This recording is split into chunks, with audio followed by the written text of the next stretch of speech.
আসসালামু আলাইকুম। আজ আমি আপনাদের সামনে চলে এসেছি নতুন একটা ভিডিও নিয়ে। আজ আমি আছি মালয়েশিয়ার গ্যাংটিং হল্যান্ডে। দেখুন কত সুন্দর একটা জায়গা।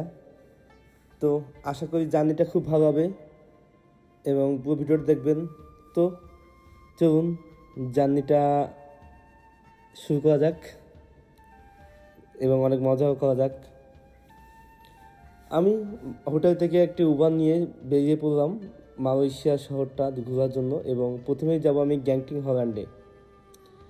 তো যাত্রাপথে দেখতে পাচ্ছেন টুইন টাওয়ারটা দেখা যাচ্ছে মালয়েশিয়ার এবং খুবই সুন্দর দেখতে লাগতেছিল এবং রাস্তাঘাট খুবই পরিষ্কার পরিচ্ছন্ন এবং দেখেন কত সুন্দর রাস্তা। তো আমরা চলতেই আছি গ্যাংটিং হল্যান্ডের উদ্দেশ্যে।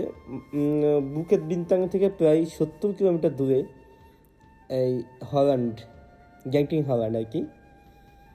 তো আমরা প্রায় গ্যাংটিং হল্যান্ডের কাছে চলেছি। এইটা হচ্ছে পৃথিবীর সবচেয়ে উচ্চতম স্থানে 5 স্টার হোটেল, যেটা মালয়েশিয়ার গ্যাংটিং হল্যান্ডে অবস্থিত এবং জায়গাটা খুবই সুন্দর। মেঘ দেখা যায় প্রচুর এখান থেকে। যদিও আমরা আস্তে আস্তে পৌঁছে গেলাম গ্যাংটিং হল্যান্ডে। আমরা ভিতরে প্রবেশ করলাম। এখন দেখেন কত সুন্দর অ্যাক্টিভিটি এখানে আছে এবং এই নিচে দেখলাম যে এখানে গান বাজনা খুবই হচ্ছে, গান গাওয়া হচ্ছে আর কি।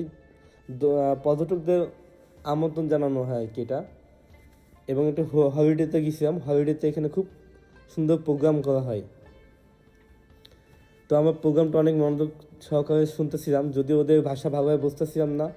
তো প্রোগ্রাম শেষে আমরা আবার অ্যাক্টিভিটিগুলো দেখতেছিলাম যে কী কী অ্যাক্টিভিটি আছে এবং বিভিন্ন ধরনের অ্যাক্টিভিটি গ্যাংটিং হল্যান্ডে আছে। তো আমরা অ্যাক্টিভিটি দেখতেছিলাম, যদিও ওঠার সাহস দেখাচ্ছিলাম না, খুবই ভয়ানক অ্যাক্টিভিটি ছিল এখানে। তো আমি এখন ক্যাবল কারে উঠবো এবং ক্যাবল কারটা খুবই সুন্দর। আপনি গ্যাংটিং হল্যান্ডে আসলে অবশ্যই একবার ক্যাবল কারে উঠবেন। ক্যাবল কারটা দিয়ে পুরো প্রাকৃতিক সৌন্দর্যটা উপভোগ করা যায়। ওই যে দেখতে পাচ্ছেন সেই 5 স্টার হোটেলটা, এবং এখানে একটু আগে বৃষ্টি হয়েছিল যদিও।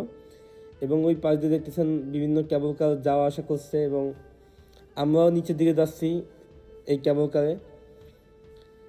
এবং মজার বিষয় হচ্ছে এই ক্যাবল কারে আপনি এক সাইডেতে উঠবেন এবং অন্য স্থানে নামাবেন, মানে যেদিকে উঠবেন সেদিকটা নামাবে না, অন্য একটি স্থানে আপনাকে ছেড়ে দেওয়া হবে। তো এই ক্যাবল কার থেকে নামার পর দেখেন এত সুন্দর একটা প্রাকৃতিক দৃশ্য দেখতে পাচ্ছি। প্রাকৃতিক এই দৃশ্য দেখে সত্যিই আমি মুগ্ধ হয়ে গেছি। এক কথায় অসাধারণ জায়গাটা।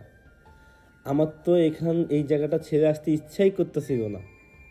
আমি জাস্ট দাঁড়িয়ে দাঁড়িয়ে অনেকক্ষণ এইটা পর্যবেক্ষণ করতেছিলাম যে জায়গাটা আসলে কত সুন্দর এবং পরিবেশটা কত সুন্দর। ওই যে দেখেন দূরে মেঘ দেখতে পাচ্ছেন আপনি। তো আজকের ভিডিওটা বেশি দীর্ঘ করবো না। আজকের ভিডিওটা এই পর্যন্তই। সবাই ভালো থাকবেন, সুস্থ থাকবেন এবং আমাকে সাপোর্ট করবেন। আল্লাহ হাফেজ।